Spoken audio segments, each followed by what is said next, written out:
Ledakan. Selain Jian Wushuang, penguasa keagungan dan penguasa pedang besi, banyak penguasa dari kubu Markis Darah Melayang melepaskan aura kuat mereka. Dipimpin oleh penguasa Yuan Hitam, mereka menebas ke arah pejuang boneka yang mendekat. Pada saat yang sama, banyak penguasa kubu Markis Bulan Pucat juga diduduki. Sambil mendengus, penguasa Kepulauan Myriad melancarkan serangkaian pukulan untuk membentuk dua set formasi.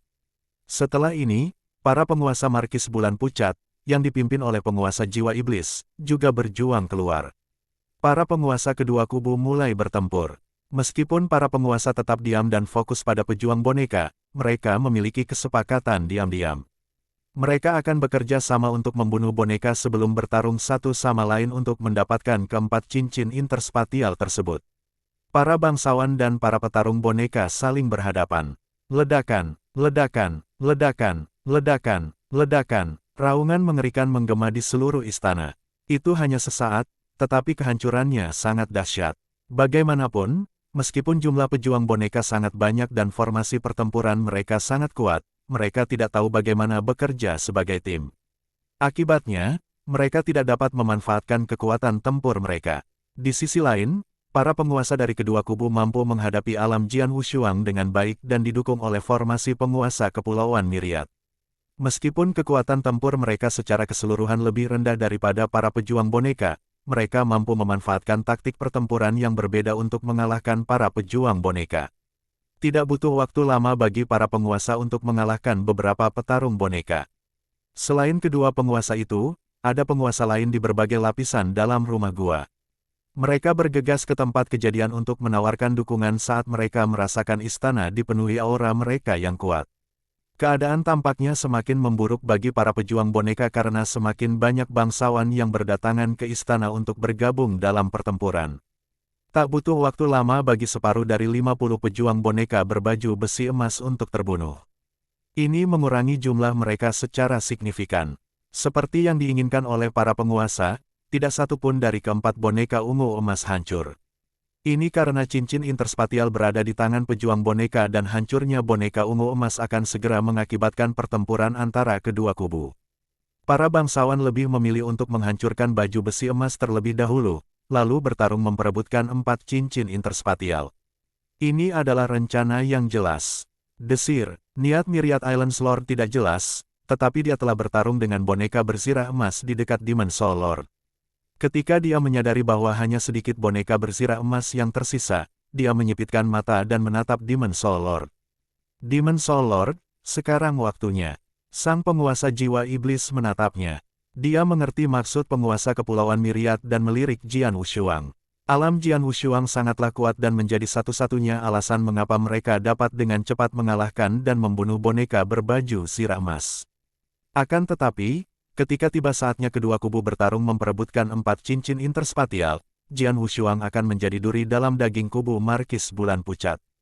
Untuk menggambarkan sebuah analogi, Jian Wushuang akan seperti tulang ikan yang tersangkut di tenggorokan. Jika mereka tidak bisa membuang tulang ikan ini, kubu Markis Bulan Pucat akan tersiksa. Tanpa ragu, Raja Jiwa Iblis melepaskan boneka ungu emas yang selama ini dilawannya. Tanpa diketahui siapapun, dia terbang ke arah Jian Wushuang. Pada saat yang sama, penguasa Kepulauan Myriad juga tampaknya sengaja condong ke arah Jian Wushuang. Jian Wushuang berada di luar medan perang. Dia tidak terlibat langsung dalam pertempuran dan fokus menggunakan wilayahnya untuk menekan para pejuang boneka. Selain itu, penguasa pedang besi dan penguasa kemegahan masih berada di depannya. Semua boneka bersirah emas itu hampir kalah, kata penguasa pedang besi sambil tersenyum. Lagi pula, pejuang boneka tidak sepenuhnya memiliki perasaan. Mereka tidak tahu bagaimana cara bekerja sama dengan baik dengan orang lain. Jelas, mereka tidak memenuhi syarat untuk menjadi lawan dari para penguasa manusia kita. Selain itu, kita memiliki alam milik teman kita, pendekar pedang. Sambil menatap Jian Wushuang, penguasa keagungan berkata dengan kagum, alam pendekar pedang benar-benar membuat kita iri. Merupakan suatu kehormatan bagi saya untuk memiliki kalian berdua, para bangsawan tingkat tinggi, sebagai pengawal saya, kata Jian Wushuang sambil tersenyum. Pada saat ini, apa yang terjadi? Ekspresi Jian Wushuang menjadi gelap. Penguasa pedang besi dan penguasa kemegahan juga menyadari bahaya itu. Sosok hantu tiba-tiba muncul di samping Jian Wushuang. Seketika, Jian Wushuang diselimuti oleh niat membunuh yang mengerikan. Penguasa jiwa iblis. Penguasa pedang besi dan penguasa keagungan seketika mengenali penguasa jiwa iblis dan juga menyadari tujuannya. Kau ingin membunuh pendekar pedang. Tuan pedang besi mendengus. Ia melambaikan lengan bajunya dan melepaskan gelombang tak berwujud. Penguasa keagungan memegang tombak ungu panjang di tangannya, tetapi ini hanyalah senjata sihir tingkat pertama. Itu tidak berguna seperti senjata Dao yang sebelumnya dimilikinya. Kalian berdua tidak bisa menghentikanku. Keluar dari sini. Dengan suara dingin, Demon Soul Lord dipenuhi dengan niat membunuh. Sebuah pedang merah aneh menebas dengan keras ke arah mereka. Nampak seperti Sui Yun yang melengkung di langit. Penguasa pedang besi dan penguasa kemegahan segera mencoba menangkis serangan itu. Namun, penguasa pedang besi hanyalah seorang penguasa tingkat lanjut. Sebelumnya, ia mampu melawan penguasa jiwa iblis karena ia memiliki senjata Dao. Tanpa itu sekarang, sulit baginya untuk melawannya. Mustahil bagi mereka untuk menghentikan Demon Soul Lord yang sudah ahli di level penguasa superior. Dentang, dentang, terdengar suara tabrakan, disusul oleh Iron Saber Lord dan Loftiness Lord yang saling menyerang dan terlempar ke samping. Penguasa jiwa iblis berhenti sejenak, lalu menyerbu ke arah Jian Wushuang. Jian Wushuang memanfaatkan jeda Demon Soul Lord untuk melepaskan triple shift. Sosoknya berubah menjadi bayangan sisa dan mundur. Saat Jian Wushuang mundur, dia menatap dingin ke arah penguasa jiwa iblis. Tiba-tiba, Jian Wushuang merasa merinding. Secara naluriah, dia menoleh dan menyadari bahwa seseorang telah muncul di belakangnya. Orang itu adalah penguasa Kepulauan Myriad. Penguasa Kepulauan Myriad menyadari tujuan Jian Wushuang, dan memberinya seringai mengancam. Penguasa Kepulauan Myriad perlahan-lahan mengulurkan telapak tangannya dan kilatan cahaya perak terbang ke arah Jian Wushuang.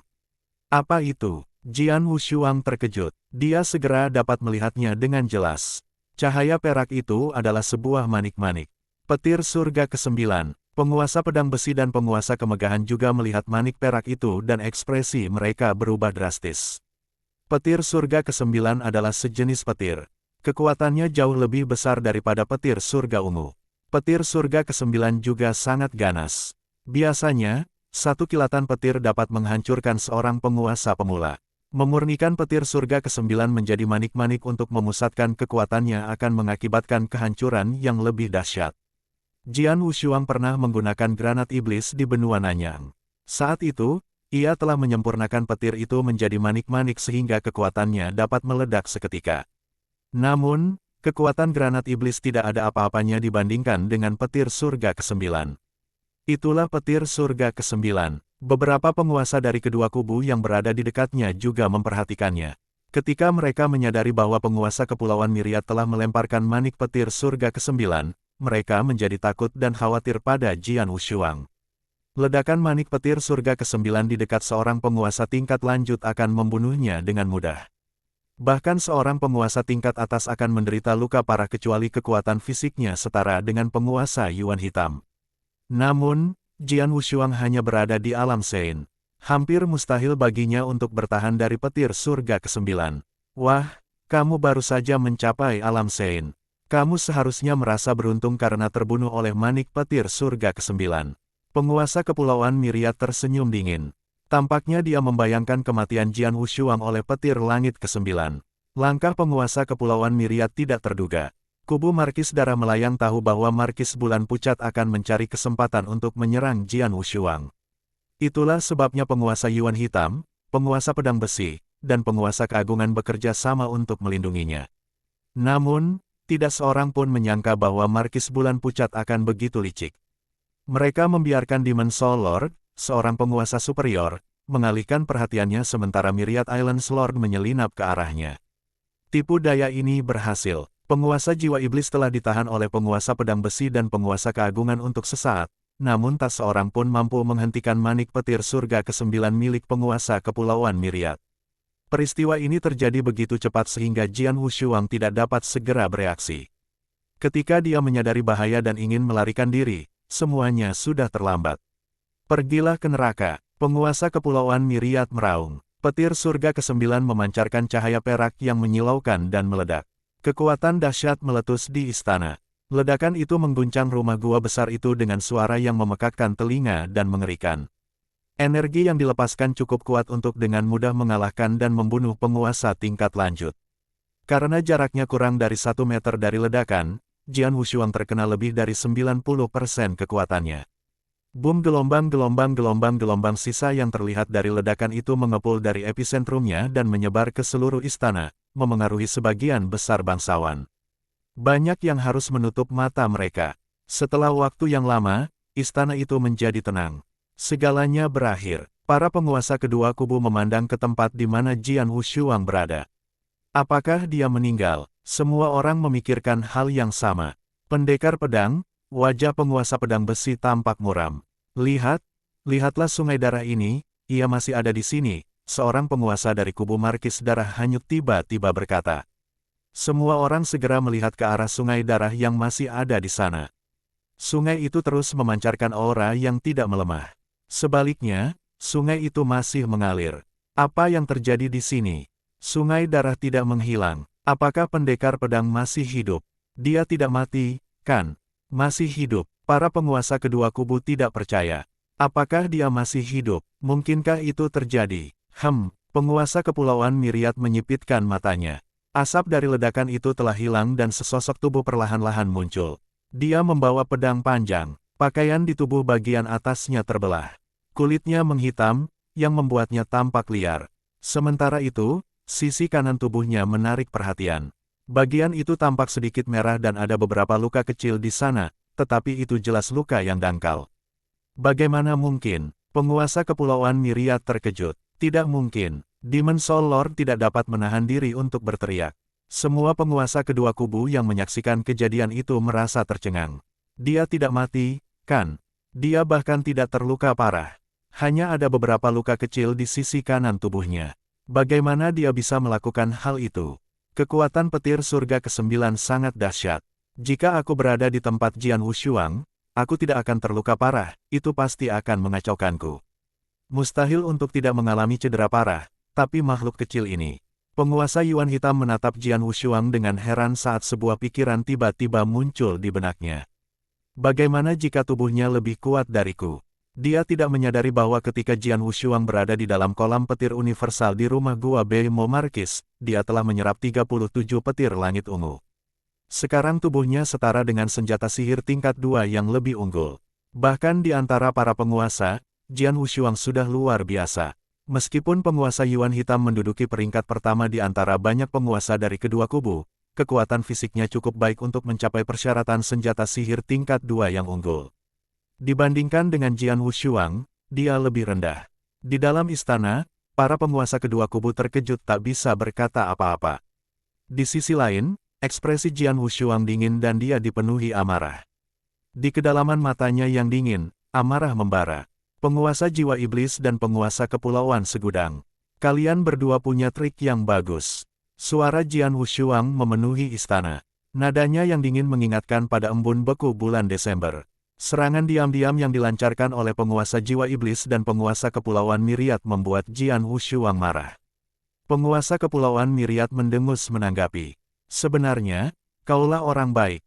Sebuah manik petir surga ke-9 meledak di dekatmu, tetapi tetap tidak dapat membunuhmu. Anak kecil, kau sangat beruntung. Maafkan aku karena mengecewakan kalian berdua, kata Jian Wushuang. Aku masih hidup, tapi aku khawatir kalian akan segera mati. Saat dia menyelesaikan kata-katanya, dia tiba-tiba melambaikan tangannya. Sosok merah tua segera muncul di sampingnya. Boneka darah telah muncul. Jian Wushuang mengeluarkan 10 permata darah dan tak lama kemudian semuanya ditelan oleh boneka darah. 10 permata darah akan memungkinkan boneka darah menunjukkan kekuatan penuhnya sekali. Leluhur pedang menciptakan boneka darah. Aku benar-benar ingin tahu seberapa besar kekuatannya. Ada ekspresi serius di matanya saat Jian Wushuang menunjuk ke depan. Boneka darah, bunuh mereka berdua. Saat Jian Wushuang mendiktekan perintah, boneka darah berubah menjadi kilatan cahaya mengalir berwarna darah dan terbang menjauh. Dia muncul di hadapan Demon Soul Lord. Seorang petarung boneka, Raja Jiwa Iblis menyadari bahwa boneka darah telah bergegas menyerangnya. Dia mengerutkan kening tetapi tidak terlalu peduli. Dia telah bertemu dengan ratusan pejuang boneka di rumah gua ini, termasuk sejumlah besar boneka berzirah emas dan 4 boneka ungu emas. Pejuang boneka ini tidak benar-benar mengancamnya. Selain itu, Jian Wushuang hanya berada di alam suci, jadi pejuang boneka yang dimilikinya tidak akan sekuat itu. Minggir dari jalanku, sang Raja Jiwa Iblis menebas dengan pedangnya. Meskipun itu adalah gerakan cepat, namun tetap saja menyebabkan munculnya bulan darah dan menghasilkan kekuatan yang luar biasa. Sebaliknya, boneka darah hanya melancarkan pukulan yang tampak tidak istimewa. Saat dua serangan itu bertabrakan, kekuatan pukulan boneka darah meletus. Apa? Ekspresinya berubah drastis. Demon Soul Lord dapat merasakan kekuatan dari tinju lawannya, tetapi dia tidak mampu bertahan. Pedang merahnya sedikit melengkung karena pukulan itu. Kekuatan luar biasa itu tersalurkan dari lengannya ke bagian dalam tubuhnya. Engah, Demon Soul Lord memuntahkan seteguk darah. Auranya melemah dan dia jatuh ke tanah. Hanya terjadi satu tabrakan dan penguasa jiwa iblis, yang dianggap sebagai penguasa superior yang luar biasa, sudah menerima cedera serius. Ini kekuatan tempur Sang Markis. Saat penguasa jiwa iblis berhasil berdiri kokoh, dia mendongak dan melolong dengan keras. Raungan itu bergema di seluruh istana dan membuat para penguasa kedua kubu menatapnya. Kekuatan pertempuran si Markis. Seorang petarung boneka di level Markis. Semua orang memandang boneka darah dan mengangguk pada diri mereka sendiri. Satu pukulan telah melukai Demon Soul Lord dengan serius. Jelas, Blood Puppet pasti berada pada level kekuatan tempur Markis. Mereka bertanya-tanya bagaimana seseorang di alam suci bisa memiliki petarung boneka di tingkat Markis. Bahkan di kedua kubu, tak seorang pun pernah memiliki boneka Markis. Kekuatan tempur boneka Markis setara dengan level Markis. Di kedua kubu, hanya Markis Salju dan Markis Changyue yang memiliki kekuatan tempur seperti itu. Mereka tidak tahu bahwa boneka darah ini diciptakan oleh leluhur pedang dan merupakan boneka darah terkuat yang pernah dibuatnya. Pejuang boneka ini layak menyandang nama leluhur pedang. Sebelumnya, boneka darah hanya mengonsumsi 3 permata darah, jadi ia tidak bisa benar-benar memanfaatkan kekuatannya. Namun, ia dengan mudah mengalahkan ahli level penentang surga.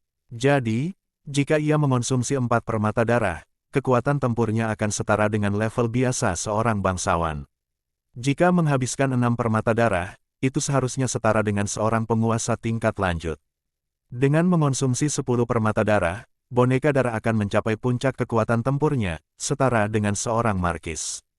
Terlebih lagi, itu adalah petarung boneka terkuat yang dibuat oleh leluhur pedang, itu pasti tidak akan mengecewakan Jian Wushuang, bukan? Penguasa jiwa iblis, kau harus mati hari ini. Mata Jian Wushuang dipenuhi dengan niat membunuh. Boneka darah itu berubah menjadi kilatan cahaya mengalir sekali lagi dan bergegas menuju Raja Jiwa Iblis. Pada saat yang sama, sungai darah yang telah memenuhi istana mengalir menuju Raja Jiwa Iblis. Tekanan kuat dari sungai darah membatasi gerakannya. Brengsek, sang penguasa jiwa iblis tampak ganas namun ekspresinya menunjukkan keraguan saat dia menatap boneka darah. Dia tahu bahwa bahkan dalam kondisi terbaiknya, dia hanya bisa melarikan diri dari boneka darah. Sekarang, dia telah menderita cedera serius dan juga menderita efek dari alam Jian Wushuang. Dia hampir tidak bisa membela diri sekarang. Lari, lari. Sang penguasa jiwa iblis berbalik dan berlari. Apakah kamu pikir kamu bisa melarikan diri? Jian Wushuang mengepalkan tinjunya dan melancarkan beberapa pukulan ke udara. Saat dia melakukannya, kekuatan spiritual besar yang terkumpul di tubuhnya juga meledak. Keterampilan rahasia Asura, 18 tingkat neraka. Suaranya bergema dingin di seluruh istana. Tiba-tiba, lingkungan berubah. Sebuah paviliun merah besar perlahan muncul. Di dalamnya, beberapa bayangan hantu terlihat samar-samar dan mereka melolong. Ketika paviliun merah telah muncul seluruhnya, kekuatan imaterial langsung menyebar. Penguasa jiwa iblis yang berdiri di bawah paviliun merah segera merasakan efek kekuatannya. Dia baru saja hendak melarikan diri, tetapi tiba-tiba dia berhenti di kehampaan. Jeda itu hanya sebentar, sesingkat kedipan mata. Itulah sebatas kekuatan Jian Wushuang. Bagaimanapun, Demon Soul Lord adalah penguasa yang lebih unggul. Alam Jian Wushuang masih lebih rendah darinya. Bahkan jika Jian Wushuang mengeksploitasi 18 tingkat neraka secara maksimal, itu hanya dapat menghentikan kesadaran Demon Soul Lord untuk sesaat. Meski begitu, Jian Wushuang telah menghabiskan 70% kekuatan spiritualnya. Hanya sekejap mata yang terlalu singkat bahkan bagi para penguasa kedua kubu untuk melakukan apapun. Namun, berbeda dengan Blood Puppet. Dengan mengonsumsi 10 permata darah, kekuatan bertarungnya sudah setara dengan markis biasa. Pada level markis, kecepatannya juga meningkat. Hanya dalam waktu singkat, boneka darah telah mengejar Demon Soul Lord. Sang penguasa jiwa iblis kembali sadar dalam beberapa menit, namun boneka darah sudah datang dan meninju kepalanya. Brengsek, sang penguasa jiwa iblis menjadi panik dan buru-buru mengayunkan pedang merahnya untuk menangkis pukulan itu. Sayangnya, luka serius yang dideritanya semakin parah. Pedang merahnya terlempar dan dia memuntahkan darah. Dia tanpa sadar mundur. Sebelum dia bisa berdiri dengan kokoh, telapak tangan merah besar tiba-tiba muncul di belakangnya. Telapak tangan merah itu dibentuk oleh Jian Wushuang yang sedang mengemudikan jalan menuju dunia bawah. Telapak tangan merah itu meninjunya, menghentikannya mundur dan mendorongnya kembali ke arah boneka darah. Tidak, Raja Jiwa Iblis melolong putus asa. Dia melihat boneka darah mengepalkan tangan dan meninju kepalanya. Kali ini, dia tidak mempunyai kesempatan untuk melarikan diri. Peng, tengkorak Demon Soul Lord hancur oleh pukulan itu. Menyaksikan hal itu, para penguasa dari kedua kubu tercengang. Bahkan penguasa Yuan Hitam pun merasa takut. Demon Soul Lord, penguasa tertinggi di alam enam awan, sangat kuat.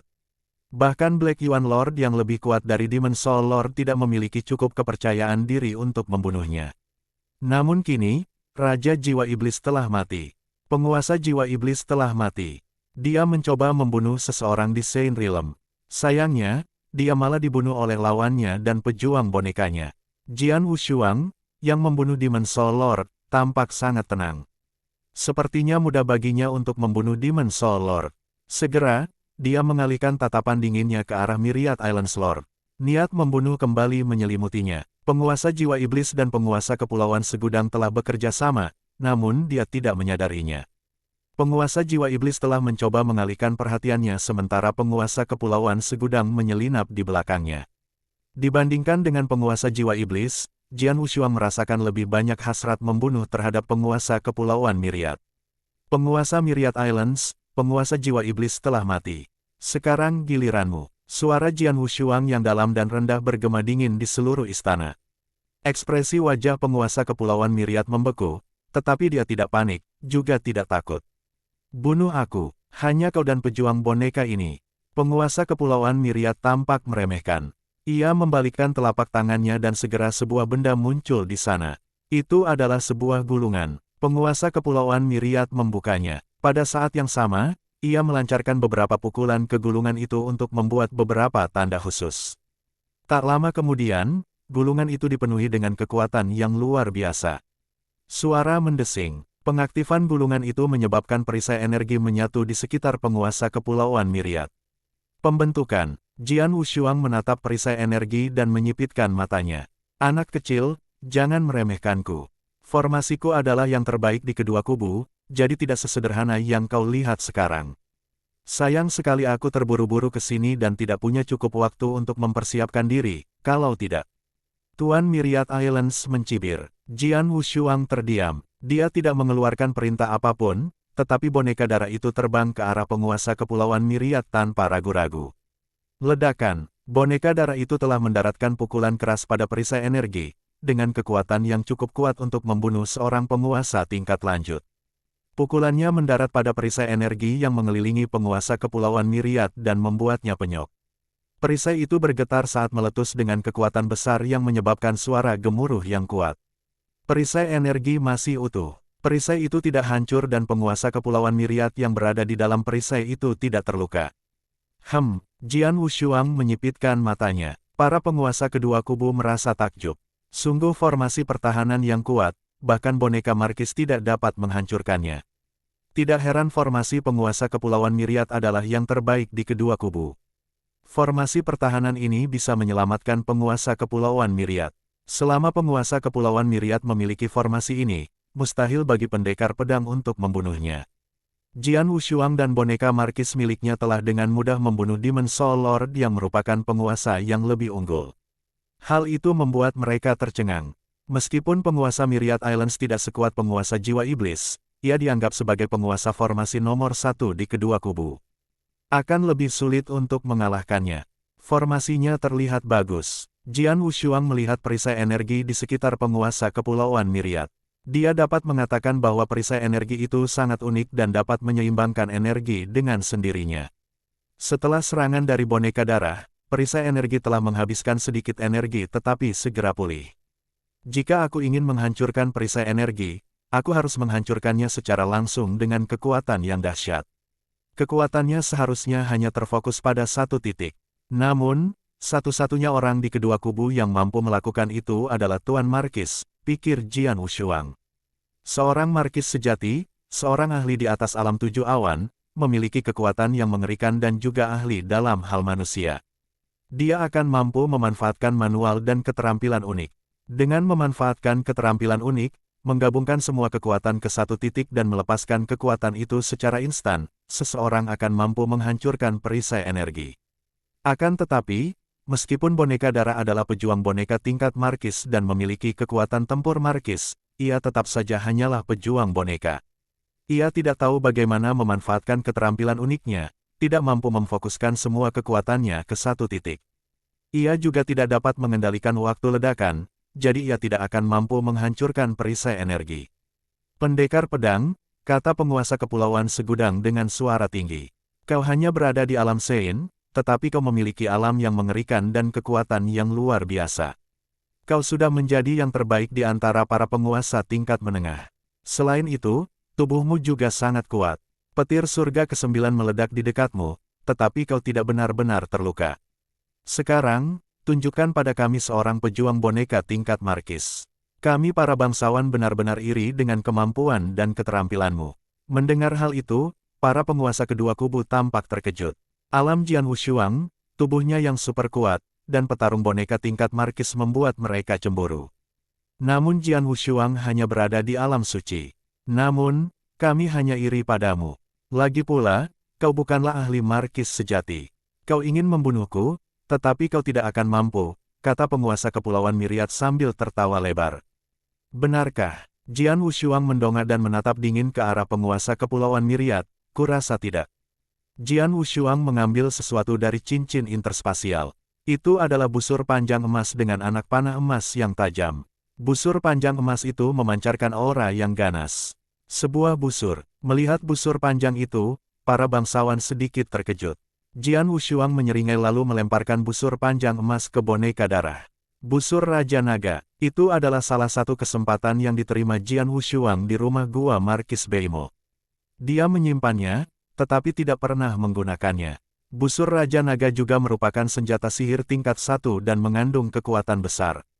Yang lebih penting, busur itu mampu memfokuskan semua kekuatan ke satu titik dan melepaskan kekuatan itu dalam sekejap. Penguasa Kepulauan Myriad, Anda benar-benar yakin dengan kekuatan perisai energi. Saya benar-benar ingin melihat apakah boneka darah saya dapat memecahkan cangkang kura-kura Anda dengan busur Raja Naga ini. Sementara Jian Wushuang berbicara, boneka darah perlahan menarik tali busur-busur Raja Naga. Meskipun boneka darah hanya seorang petarung boneka dan tidak mengetahui keahlian unik apapun, dia mampu mengikuti perintah Jian Wushuang untuk menembakkan anak panah. Saat tali busur diregangkan, kekuatan mengerikan berkumpul di satu titik. Tali busur memancarkan beberapa kilatan cahaya keemasan yang menyilaukan. Penguasa Kepulauan Myriad yang menjadi sasaran panah Raja Naga merasakan kekuatan yang luar biasa. Matanya menyipit. Busur ini adalah senjata sihir tingkat 1. Ekspresi penguasa Kepulauan Myriad sedikit berubah. Perisai energi yang kuat di sekelilingnya adalah kartu truf terbesarnya. Dalam keadaan normal, bahkan seorang markis tidak dapat memecahkannya kecuali dia menggunakan keterampilan terkuatnya. Penguasa Kepulauan Myriad mengira dirinya tidak akan bisa dikalahkan oleh Jian Wushuang yang hanya memiliki seorang petarung boneka setingkat markis. Boneka markis tidak akan tahu cara menggunakan keahlian terkuatnya, jadi mustahil baginya untuk menghancurkan perisai energi. Namun akan berbeda jika sang petarung boneka markis dilengkapi dengan senjata sihir tingkat 1. Busur itu memusatkan kekuatannya pada titiknya. Saat boneka darah menarik tali busur dan kekuatan mengerikan terkumpul, penguasa Kepulauan Segudang merasakan ancamannya. Di dalam istana, para penguasa kedua kubu mengamati busur Raja Naga dengan saksama. Saat ini, boneka darah telah menarik tali busur hingga sekitar 80% dari jangkauan penuhnya. Tak lama kemudian, tali busur itu terentang hingga 90%. Itulah batas dari boneka darah. Kekuatan yang terkumpul pada panah Raja Naga sungguh mencengangkan. 90%. Jian Wushuang mengangguk puas. Hambatan penarikan busur Raja Naga sangat tinggi. Ketika Jian Wushuang baru saja memperoleh busur itu, ia telah menariknya hingga 10% dengan usaha terbaiknya. Kemudian, ia menemukan kesempatan Markis Beimo yang telah meningkatkan kekuatannya, terutama dalam aspek fisik. Ini telah memungkinkannya untuk menariknya hingga batas 50%. Sangat sulit bagi boneka darah untuk menarik busur hingga 90%. Mungkin, hanya para markuise sejati yang bisa menahannya dengan tarikan penuh. Saat kekuatan terkumpul mencapai puncaknya, boneka darah tiba-tiba mengendurkan telapak tangannya yang erat. Cahaya keemasan yang mengalir melintasi langit dengan ekor yang panjang seperti komet. Cepat, terlalu cepat, begitu cepatnya sehingga semua orang yang hadir lupa menghindar. Penguasa Kepulauan Myriad tahu bahwa ia tidak dapat lolos dari anak panah itu. Ia berdiri diam dan menatap penuh perhatian pada anak panah Raja Naga. Meskipun ia memiliki keyakinan penuh pada perisai energi di sekelilingnya, ia merasa takut saat anak panah itu melesat ke arahnya. Karena berhati-hati, dia mengoperasikan kekuatan spiritualnya untuk membangun perisai kekuatan spiritual lain di sekitar tubuhnya. Komet emas menyeret ekornya yang panjang dan menghantam perisai energi di sekitar penguasa Kepulauan Myriad.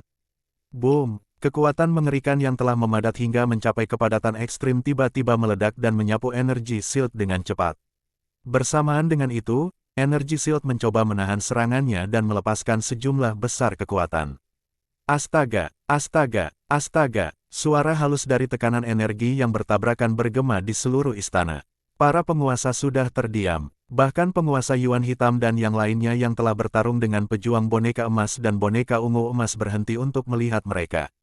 Pada titik benturan, perisai energi telah penyok sepenuhnya.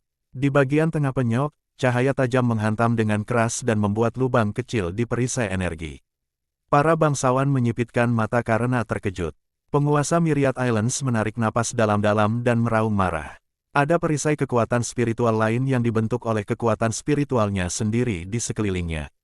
Perisai itu membantu menahan komet emas, tetapi akhirnya tertusuk olehnya. Komet emas menemui perlawanan hebat saat bergerak maju menuju penguasa Kepulauan Myriad. Setelah menembus dua perisai itu, kekuatan Golden Comet habis. Saat mencapai dada Myriad Islands Lord, ujungnya hanya menusuk kulitnya lalu berhenti. Penguasa Myriad Islands bernapas dengan berat dan seluruh punggungnya basah oleh keringat. Dia benar-benar takut ketika panah Raja Naga menembus perisainya. Untungnya, kekuatan panah Raja Naga telah habis tepat saat akan menembus tubuhnya. Penguasa Kepulauan Myriad merasa bahwa ia berada di ujung tanduk untuk bertahan hidup. Lalu dia tertawa liar. Haha, pendekar pedang, kau tidak bisa membunuhku. Kamu tidak bisa membunuhku. Perisai energi yang rusak mulai memperbaiki dirinya sendiri dengan kecepatan yang mengejutkan.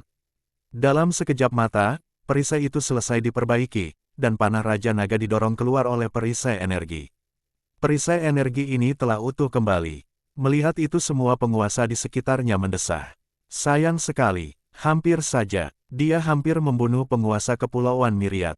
Hanya penguasa Myriad Islands yang bisa bertahan dari panah itu. Kalau kami pasti sudah mati. Bahkan penguasa Black Yuan dengan tubuhnya yang kuat tidak bisa menahan panah itu. Para bangsawan menghela nafas dan merasa kasihan terhadap Jian Wushuang.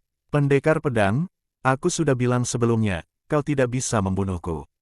Tidak peduli apapun kartu as yang kau miliki, kau tidak bisa membunuhku, haha. Penguasa Kepulauan Myriad masih tertawa histeris. Jian Wushuang tampak tenang saat menatap penguasa Kepulauan Myriad dengan sedikit rasa kasihan di matanya. Tuan Kepulauan Segudang, kata Jian Wushuang akhirnya. Penguasa Kepulauan Myriad berhenti tertawa dan menatap Jian Wushuang dengan sedikit kesombongan.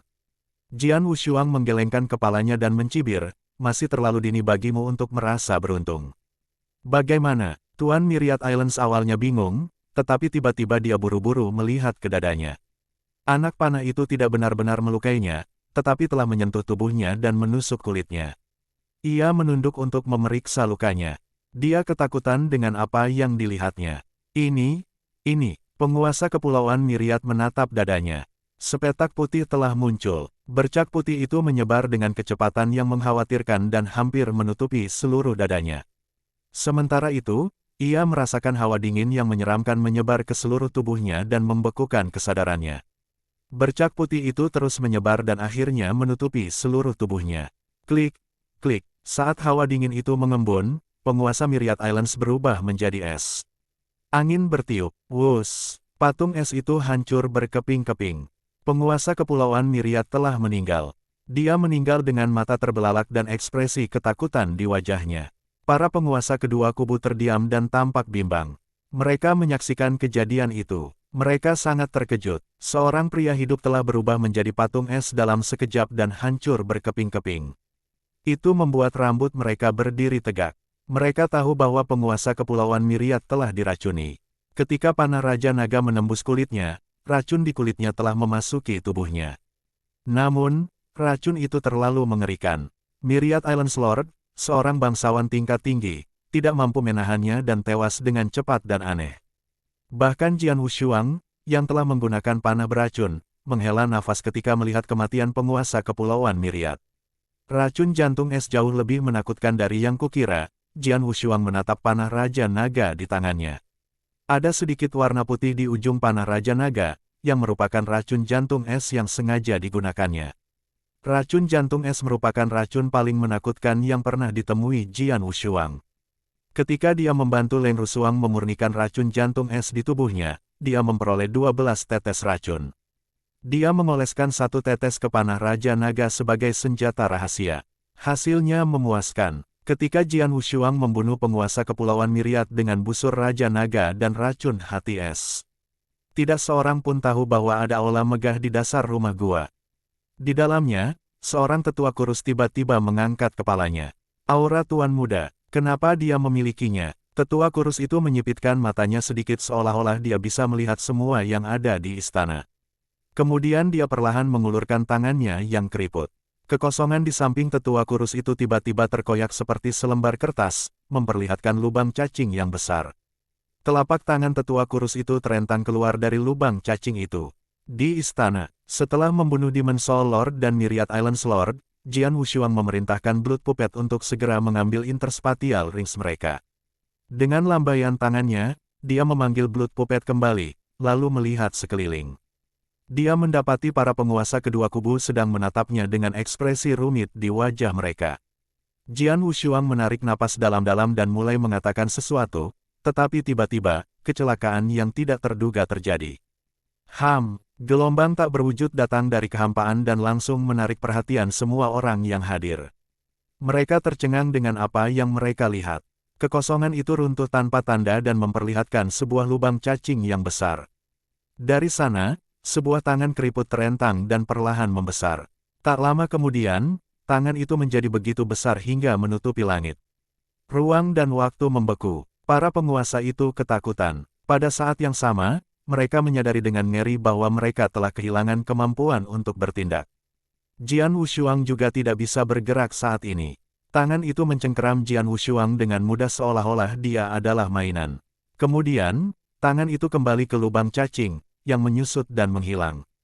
Ketenangan kembali terjadi di istana. Akan tetapi, emosi para bangsawan yang hadir bergejolak.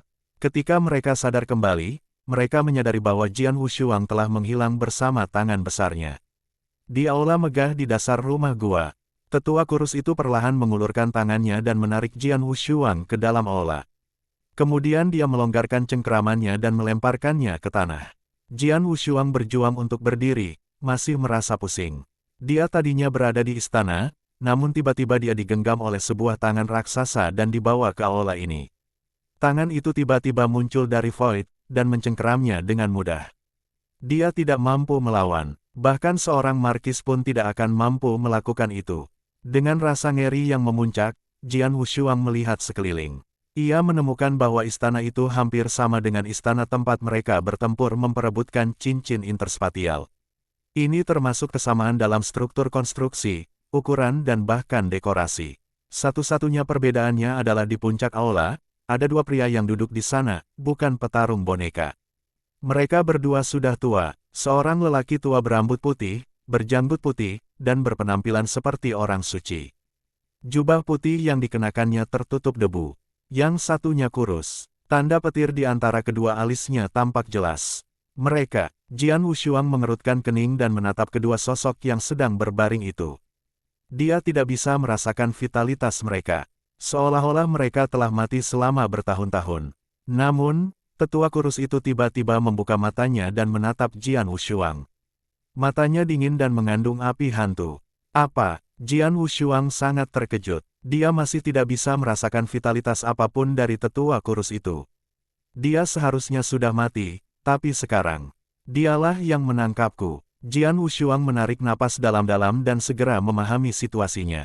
Dia membungkuk kepada lelaki tua itu dan berkata, "Yang mulia, saya Jian Wushuang." Kekuatan tetua kurus itu tak terduga. Dia jelas merupakan makhluk super yang luar biasa. Di depannya, Jian Wushuang tidak berani menggunakan nama samaran, pendekar pedang. Jian Wushuang, tetua kurus itu menatap Jian Wushuang dengan matanya yang dingin dan aneh, tetapi suaranya ramah. "Aku Di Jing." Mendengar nama itu, jantung Jian Wushuang berdebar kencang. Di Jing, setan besar, Di Jing. Semua ahli yang pernah berpetualang di medan perang berapi telah mendengar tentang setan besar Di Jing. Lagi pula, Flaming Battlefield berasal dari dia. 1000 tahun yang lalu, ia diserang oleh 8 Marquise dan 322 Lord di Flaming Battlefield. Kedua belah pihak telah tewas. Pertempuran itu menjadi legenda di Divine Land. Sekarang tetua kurus ini mengaku bahwa dirinya adalah iblis agung Di Jing. Dia menangkapku dengan mudah, tidak peduli seberapa keras aku berjuang. Kekuatannya pasti lebih dari para Marquise. Seorang ahli hebat seperti dia yang muncul di Flaming Battlefield. Ya, dia pasti Di Jing. Jian Wushuang berpikir cepat. Ia teringat kembali pertempuran legendaris di medan perang api 1000 tahun yang lalu. Di Jing dianggap telah meninggal karena ia telah menghilang, sementara 8 Marquise dan 322 bangsawan telah meninggal. Akan tetapi, tidak seorang pun menyaksikan kematian setan besar Di Jing dan jasadnya tidak pernah ditemukan. Benar-benar dapat dipercaya bahwa Di Jing masih hidup.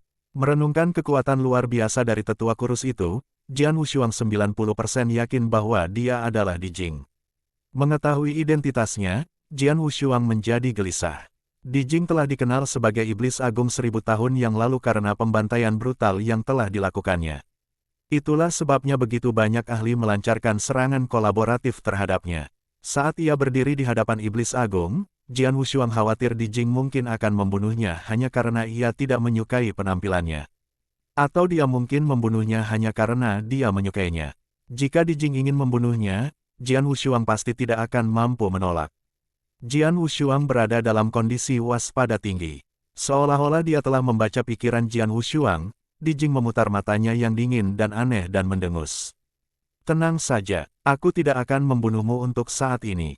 Untuk saat ini." Jian Wushuang mengangkat alisnya. "Nak, aku ingin bertanya sesuatu padamu. Kamu harus menjawab dengan jujur. Jika aku puas dengan jawabanmu, aku mungkin akan mengampuni nyawamu," kata Di Jing dingin. "Silakan bertanya," jawab Jian Wushuang dengan tenang.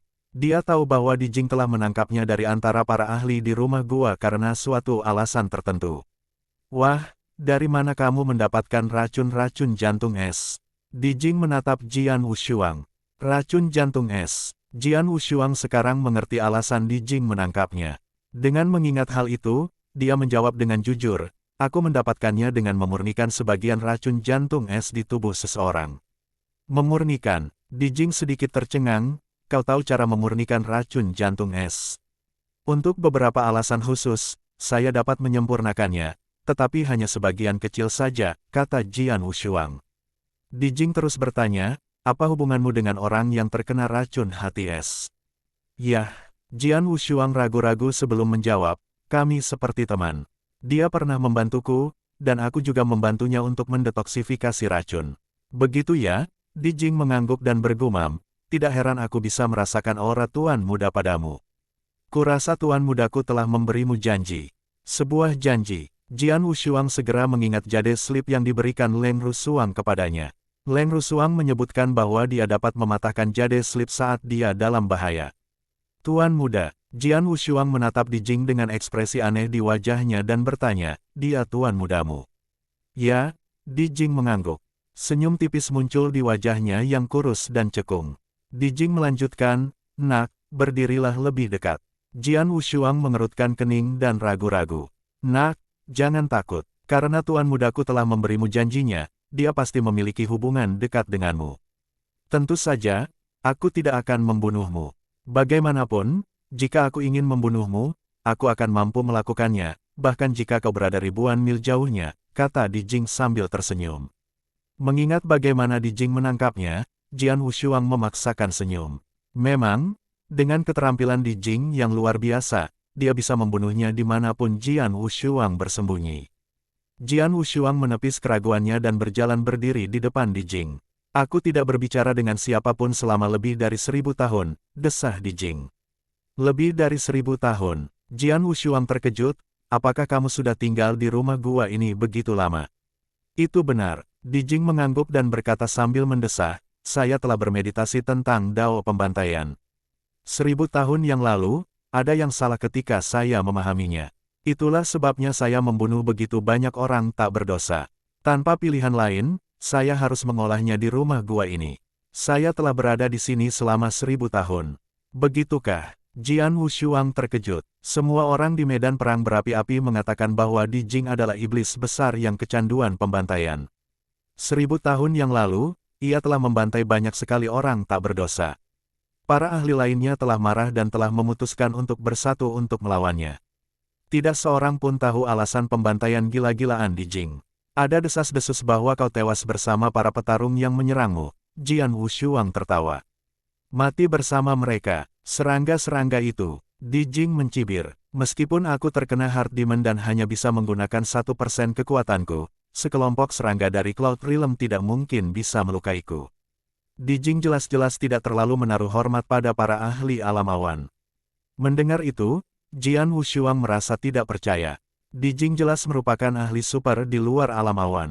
Mungkin, dia bahkan lebih kuat dari 10 penguasa di Tanah Suci. Aku ingin tahu apakah dia lebih kuat dari 3 leluhur, pikir Jian Wushuang dengan ngeri. Karena Di Jing begitu kuat, bagaimana dengan Leng Rusuang, tuan muda Di Jing? Jian Wushuang mengetahui bahwa ayah Leng Rusuang adalah guru Di Jing. Kekuatan luar biasa apa yang dimiliki oleh guru Di Jing? Penatua, bolehkah aku bertanya siapa Anda dan tuan muda Anda? Jian Wushuang tidak dapat menahan diri untuk bertanya. Kau ingin tahu? Di Jing meliriknya dan tersenyum tipis. Dengarkan, aku adalah Dewa Perang ke-7 di bawah komando Kaisar Xiao dari Tang Timur. Dewa Perang ke-7 di bawah komando Kaisar Xiao dari Tang Timur. Jian Wushuang tercengang. Dia pernah mendengar tentang Tang dari Timur, sebuah kerajaan yang haus darah di benua Nanyang, tempat Jian Wushuang pernah bertualang selama beberapa waktu. Tetapi dia belum pernah mendengar tentang Kaisar Xiao dari Tang Timur atau Dewa Perang. Kenapa? Kamu tidak mengerti. Di Jing menatapnya dengan penuh minat. Yang terhormat tetua, saya tahu tentang dinasti Tang Timur. Saya hanya mendengar bahwa ada seorang raja misterius, tetapi saya belum pernah mendengar tentang Kaisar Xiao atau Dewa Perang. Jian Wushuang mengerutkan kening dan berkata, Tang Timur yang kau tahu sama sekali berbeda dari yang kusebutkan. Di Jing tertawa. Yang kau tahu diciptakan oleh guruku. Sedangkan yang asli, kau belum pernah melihatnya. Jika kau punya kesempatan di masa depan, kau akan tahu Tang yang sejahtera. Jian Wushuang tertegun dan tak bisa berkata apa-apa. Dinasti Tang Timur di benua Nanyang adalah dinasti pembantai dan negara kematian. Namun, dinasti Tang Timur yang disebutkan oleh Di Jing adalah dunia yang makmur. Yah, tidak ada gunanya menjelaskannya padamu, nak, kata Di Jing sambil melambaikan tangannya. Jian Wushuang berhenti berbicara saat perhatiannya beralih ke sosok lain di aula. Penatua, siapa dia? Jian Wushuang menatap lelaki tua berambut dan berjanggut putih itu, yang jelas telah meninggal selama bertahun-tahun. Dia adalah pemilik rumah gua ini, kata Di Jing. Pemilik rumah gua itu. Jian Wushuang terkejut, kupikir itu dibangun olehmu. Tentu saja tidak, Di Jing berkata sambil mengerutkan bibirnya, aku akan mati. Untuk apa aku membangun rumah gua? Dia adalah dalang. Dia tampaknya terkenal di Tanah Suci. Dalam informasi yang ditinggalkannya, dia mengaku sebagai pembuat boneka pertama di Tanah Suci. Pembuat boneka pertama di Tanah Suci. Jian Wushuang penasaran. Ini luar biasa. Sayangnya, tidak peduli seberapa kuat bonekanya, hidupnya sendiri terbatas. Ketika aku melawan para ahli alam awan di pegunungan berapi, aku menemukan rumah gua, jadi aku memilih tempat ini untuk berkultivasi dalam pengasingan, kata Di Jing. Aula ini adalah inti sebenarnya dari rumah gua, tempat dia meninggalkan 4 kesempatan bagi para ahli di masa depan. Seharusnya belum ditemukan. Kau beruntung aku membawamu ke sini. 4 kesempatan. Mata Jian Wushuang langsung berbinar. Wah, masih terlalu pagi bagimu untuk bersemangat. Keempat kesempatan itu disertai dengan ujian. 3 ujian adalah tentang membuat boneka, sementara kamu, kurasa kamu tidak pandai melakukannya. Di Jing menatapnya. Sebagai seorang ahli yang kuat yang telah tinggal di rumah gua selama lebih dari 1000 tahun, Di Jing tahu segalanya di rumah gua itu. Jian Wushuang tersenyum enggan. Membuat boneka, tidak pandai dalam hal itu. Dia tidak tahu apapun tentang hal itu. Itu saja, meskipun ada 4 kesempatan, paling banyak kamu hanya bisa mendapatkan 1. Meski begitu, aku penasaran apakah kamu sanggup melakukannya, Di Jing mencibir. Nak, ikut aku. Setidaknya masih ada kesempatan. Setengah roti lebih baik daripada tidak makan sama sekali, kata Jian Wushuang sambil mengangkat bahu. Dia mengikuti Di Jing ke ruang rahasia di sebelah aula. Ujiannya ada di ruang rahasia, kata Di Jing sambil menatap Jian Wushuang. Jika kamu bisa lulus ujian ini, kamu akan mendapat hadiah yang bagus. Hargai kesempatan ini. Jian Wushuang memaksakan senyum dan melangkah masuk tanpa berpikir 2 kali. Dia melihat tanah kosong dengan sosok yang menjulang tinggi di tengahnya. Seorang petarung boneka. Jian Wushuang tidak terkejut melihatnya. Puppet Master mengaku sebagai pembuat boneka pertama di Tanah Suci dan telah membangun rumah gua ini, mengisinya dengan Puppet Fighter. Tidak mengherankan bahwa ia akan menggunakan Puppet Fighter dalam ujiannya. Sang petarung boneka segera membuka matanya dan menatap Jian Wushuang. Alam suci, tanya petarung boneka dengan sedikit terkejut. Oh. Jian Wushuang mengangkat alisnya dan berkata, seorang petarung boneka yang cerdas. Ada 2 jenis petarung boneka, yang cerdas dan yang tidak cerdas. Mereka sangat berbeda. Petarung boneka yang memiliki kecerdasan sama cerdasnya dengan manusia, tetapi mereka biasanya tidak terlalu kuat. Pejuang boneka tanpa kecerdasan jauh lebih kuat. Misalnya, boneka darah Jian Wushuang dan pejuang boneka lainnya yang pernah ditemuinya di lapisan dalam dan luar rumah gua termasuk dalam tipe ini. Jian Wushuang pernah bertemu dengan petarung boneka yang memiliki kecerdasan, seperti Jin Ling dan Mu San di tanah leluhur. Prajurit manusia, kau hanyalah seorang ahli alam suci, jadi aku akan membatasi kekuatan tempurku ke tingkat alam suci. Selama kau mengalahkanku, kau bisa mendapatkan kesempatan yang ditinggalkan tuanku di ruang rahasia ini, kata pejuang boneka pirang berjubah biru itu. Jian Wushuang mengangguk sedikit sebagai tanda mengiyakan. Apakah kamu siap? Boneka pirang itu menatap Jian Wushuang. Begitu dia menyelesaikan kata-katanya, dia berhenti sejenak lalu bergegas maju. Boneka pirang itu terpental ke depan seperti bom. Bersamaan dengan itu, sebuah kapak raksasa muncul di tangannya. Dia mengayunkannya dengan keras ke arah Jian Wushuang saat dia mendekat. Kapak raksasa membelah udara dengan kekuatan dahsyat dan meninggalkan sisi terang di void.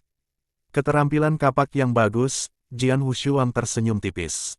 Dia tahu bahwa petarung boneka yang memiliki kecerdasan dapat menggunakan keterampilan manual, tidak seperti boneka yang hanya dapat menggunakan kekuatan fisik. Jian Wushuang mulai melakukan serangan balik. Dia mengayunkan pedangnya ke atas dan menghalangi bayangan kapak yang menuju ke arahnya. Dentang, setelah tabrakan hebat itu, boneka pirang terus mengayunkan kapak raksasa dalam serangkaian serangan yang menekan Jian Wushuang. Jian Wushuang mengangkat pedangnya untuk melawan sambil berpikir dengan heran, kekuatan pejuang boneka ini memang setingkat alam suci. Namun, keterampilan kapaknya sangat halus. Dia hampir tidak sebanding dengan seorang bangsawan pemula. Itulah ujiannya Puppet Master. Mustahil bagi seorang ahli Sein Realm untuk mengalahkan seorang pejuang boneka tingkat penguasa pemula. Namun, itu tidak sulit bagi Jian Wushuang, karena ia dapat dengan mudah melawan 2 penguasa menengah pada saat yang sama. Jian Wushuang segera mulai menyerang. Wuih, cahaya pedang yang terang menyambar bagaikan kilat dan menembus kekosongan. Gerakan pedang yang digunakan Jian Wushuang adalah keputusasaan. Dia menggunakan kekuatannya untuk dengan keras mematahkan gerakan kapak boneka pirang dan menjatuhkannya ke belakang. Boneka pirang-pirang itu kembali berdiri tegak. Ada bekas putih di tubuhnya yang ditinggalkan oleh pedang Jian Wushuang. Jika dia adalah seorang bangsawan biasa, dia pasti sudah mati.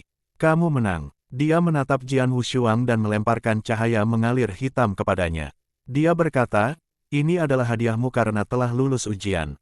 Jian Wushuang menangkapnya. Saat dia memeriksanya, ekspresi aneh muncul di wajahnya. Cahaya mengalir hitam itu ternyata merupakan pagoda hitam mini dengan 6 tingkat, yang masing-masing tingginya sama. Pagoda. Jian Wushuang meninggalkan ruang rahasia. Keraguan berkecamuk dalam benaknya saat ia kembali ke istana untuk menemui Di Jing. Tidak buruk, nak, Di Jing tersenyum tipis. Penatua yang terhormat, apakah pagoda ini adalah hal baik yang Anda sebutkan? Jian Wushuang bertanya dengan ragu. Nak, jangan terlalu serakah, kata Di Jing sambil menatapnya. Namanya pagoda 6 tingkat, itu pasti hal yang baik di tanah suci dan berguna untukmu. Pagoda 6 tingkat, bisik Jian Wushuang. Coba ikat itu, kata Di Jing. Tanpa ragu, Jian Wushuang menggunakan darahnya untuk mengikatnya. Dia sama sekali tidak menemui perlawanan dari pagoda hitam itu dan menyelesaikan prosesnya dengan cepat. Dengan baik. Jian Wushuang menyadari perbedaannya setelah mengikatnya. Dia dapat dengan jelas merasakan adanya pembatasan di lantai pertama pagoda. Itu sangat rumit dan penuh teka-teki. Sekilas, Jian Wushuang bisa merasakannya tetapi tidak memahaminya. Sungguh larangan yang misterius, Jian Wushuang mendesah. Di Jing berkata, wah, ada larangan di setiap lantai pagoda. Semuanya adalah larangan pembantaian. Kau sudah bermeditasi tentang asal mula pembantaian, kan? Di Jing menatap Jian Wushuang. Ya, Jian Wushuang mengangguk.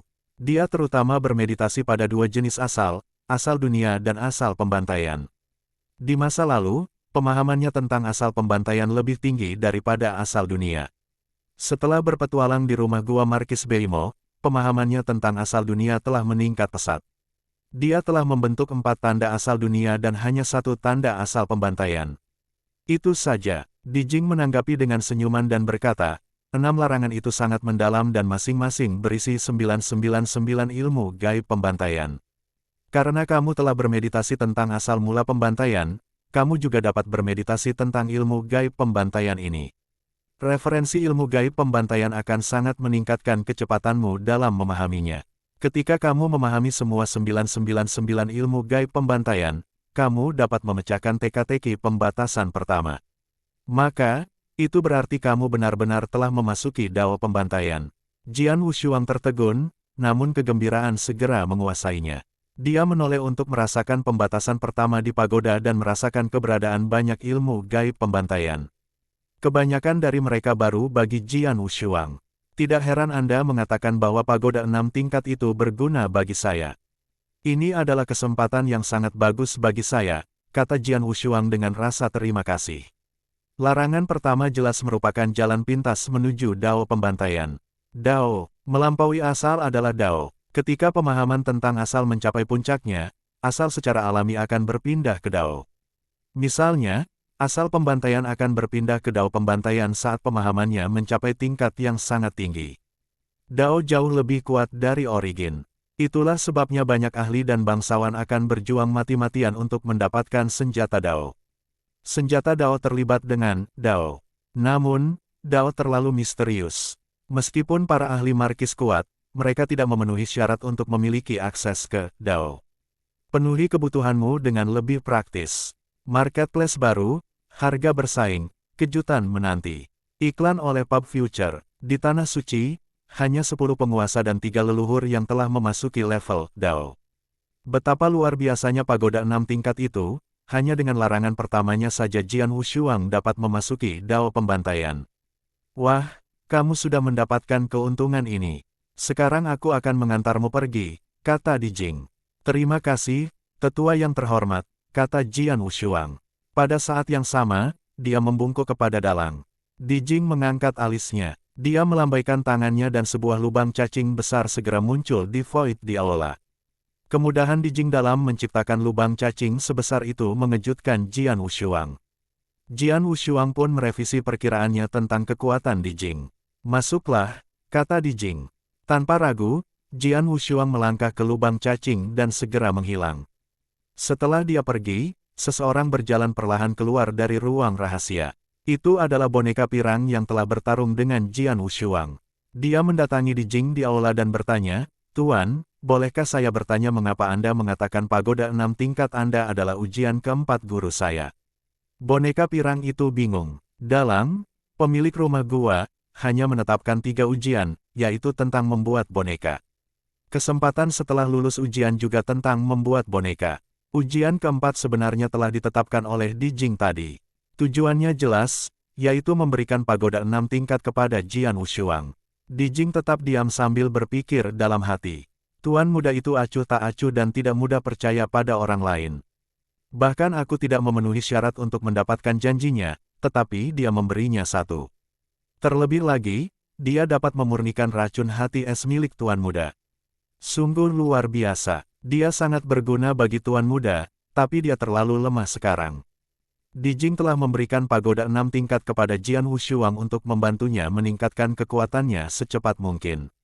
Dia telah menyembunyikan kebenaran tentang kepemilikan pagoda 6 tingkat karena identitasnya. Akan lebih baik untuk merahasiakan hal ini dari Jian Wushuang.